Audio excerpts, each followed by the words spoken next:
Hey guys, CJ here, back with another 3BG movie review, this time talking about Star Wars, The Rise of Skywalker, directed by J.J. Abrams. Much has been said about this new Disney era of Star Wars films. There's been varying degrees of opinions, so to speak.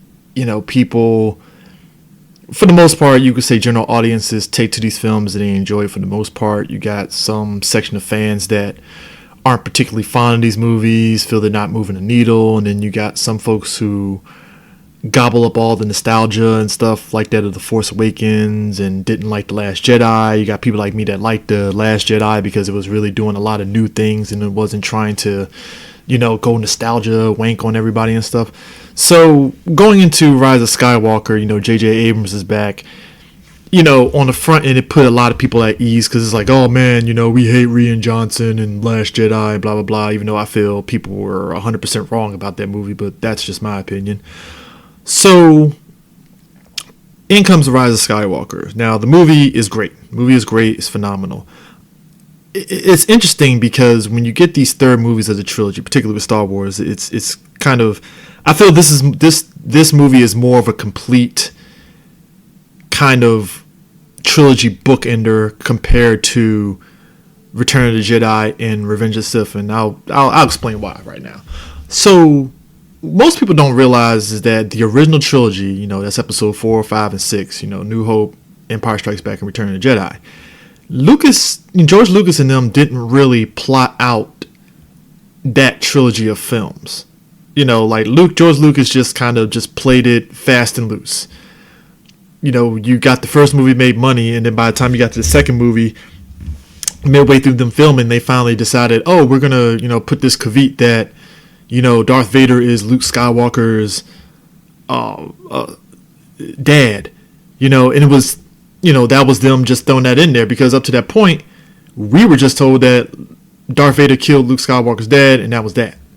So you get that big revelation, it was big hoopla, and you keep it moving, and then you get to Return of the Jedi, which was basically like fan servicey like hell. Like you're talking about a movie that, whereas Empire Strikes Back was dour, Return of the Jedi was just happy. Luke Skywalker rolls up in there and he's just like going straight full Cena mode. Cena mode meaning that he's just broken. Just nobody can fuck with him. And it was very much a huge turnaround compared to what you got with him in Empire. He's just doing all this crazy stuff, and we know he trained with Yoda, but it was just like, man, he's just doing some crazy stuff as a Jedi Knight now, out of the blue. And then they throw in the idea that doing this whole thing of like, oh, Leia is also Luke's twin sister, and you're like, where the hell did this come from? Especially when you posited in the first two movies that Leia and Luke could be a sort of, couple, so to speak. And it was just weird. So you never felt like, even though the trilogy ended on a good note, you never felt that they really plotted it out the way that they did, and they were just kind of going through what they did. And it's kind of why, it's basically why Return of the Jedi, while it's a fine film, it's not like the greatest of movies, like top tier movies and stuff. It's a fine movie for the trilogy. It is what it is. Then you get to the prequel trilogies, which, to be honest, to get straight to the point with Revenge of the Sith, it really came down to this. The prequels suffered because it was basically just a marathon to see when is Anakin going to be Darth Vader. And then when you got to Revenge of the Sith, it was just like, all right, so when is he going to put on the suit?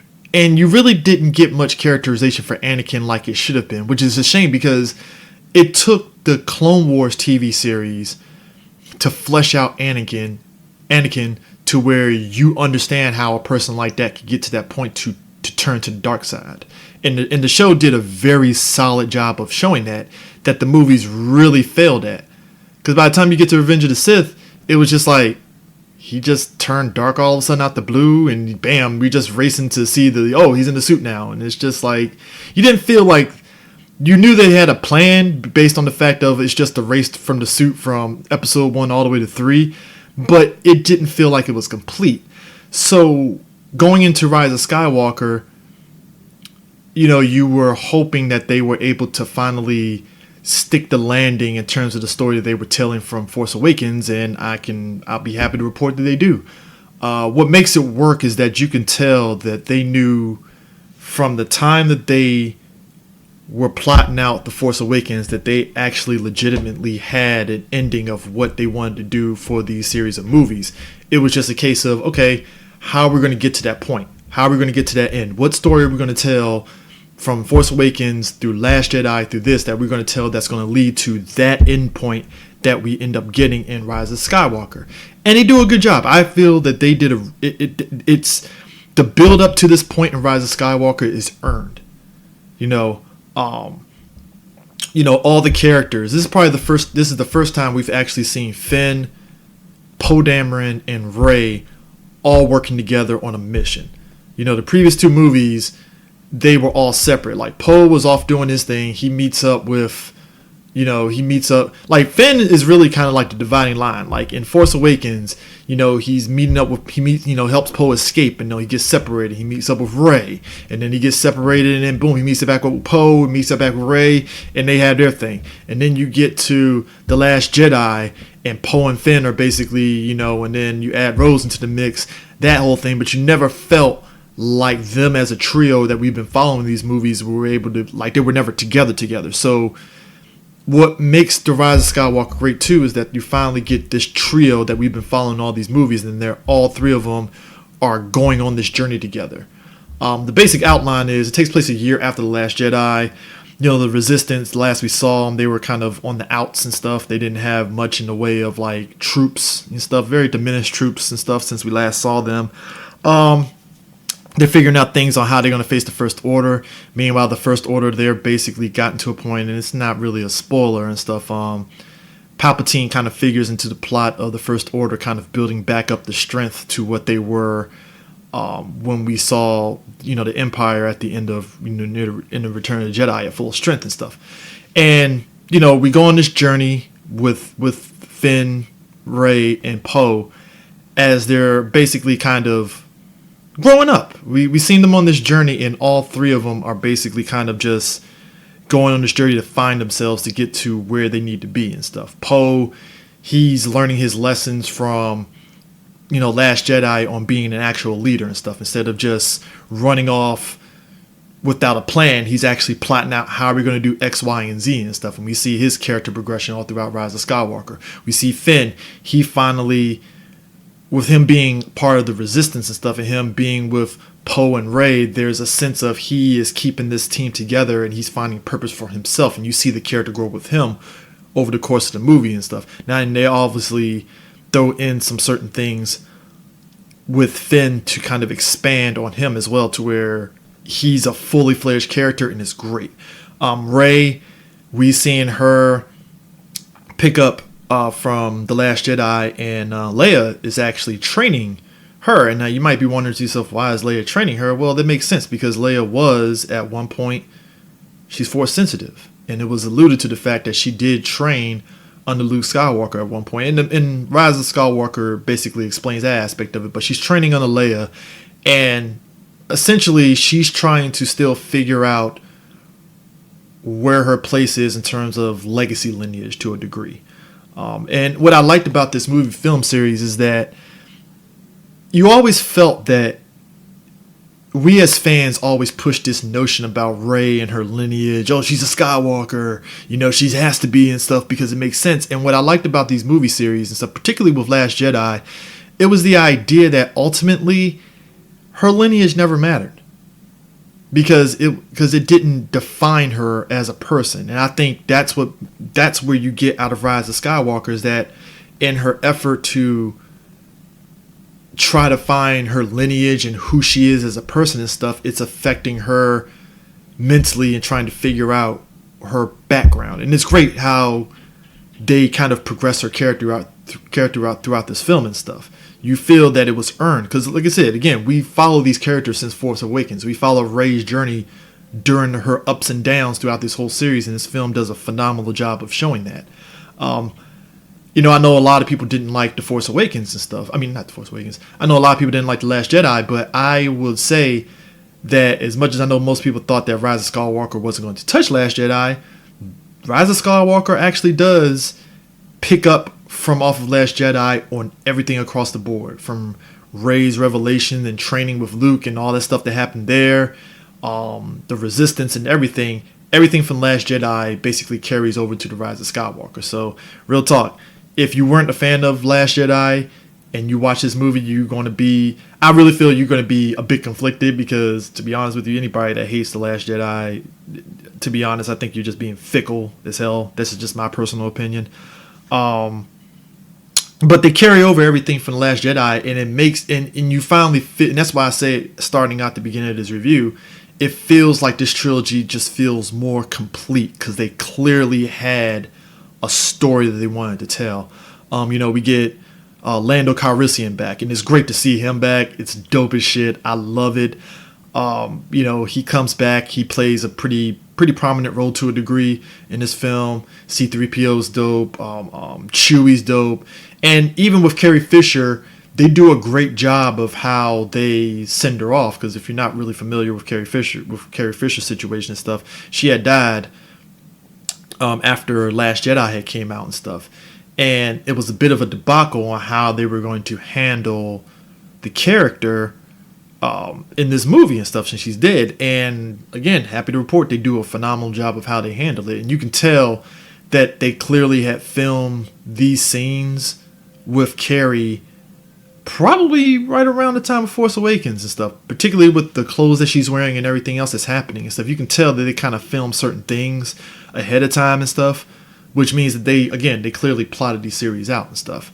Like I said, John Boyega's great as Finn. They pretty much do a good job with his character in terms of his purpose. Again, Oscar Isaac's Poe Dameron is great because he's coming into his own as leader and stuff. He's clearly, and that's why I liked about The Last Jedi with his character, is that he just went off just cocksure and didn't really think about the consequences of his actions. And you can tell in this movie he's really plotting out a plan. He isn't just jumping the gun and just doing it.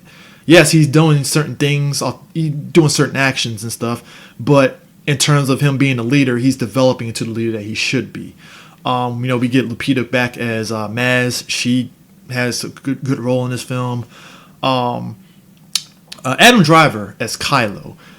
He's interesting because what they do with him in this film is great. Whatever you expect Kylo is going to do in this film, they do a great job of showing his progression over the course of these films. And then when you get to the huge revelations and stuff regarding Kylo and regarding Rey and such, you start really thinking back to all their actions from The Force Awakens up to this point, and it's really good. So he's phenomenal as Kylo Ren. Of course, Mark Hamill's back as Luke Skywalker. He's a Jedi Ghost. He does his job. He does his thing. The special effects are really dope. I'll say this much. If you're like me, where you watch Star Wars Rebels, Star Wars Resistance, if you play Star Wars Battlefront, particularly Battlefront 2, actually with the story mode, and Star Wars Clone Wars, the story will you'll love the story even more, because over the course of this movie they throw a lot of plot threads in that if you watch those shows or play those games, you'll immediately just be like, oh shit, I remember that plot point, I remember this. And I'll even take it a step further. If you're familiar with any of the Expanded Universe books, they actually do use some of the stuff from the Expanded Universe books. I know Kathleen Kennedy came out and said that they quote unquote weren't using it, but they took a little bit from those Expanded Universe books and really kind of used it, so to speak. I mean, if you watch Rebels, they use General Thrawn or whatever in Rebels and stuff, because he was an Expanded Universe character, and they use it in Rebels. So in this movie, they use a couple of Expanded Universe ideas and stuff in this film, and they really expand on it in a very great way and such.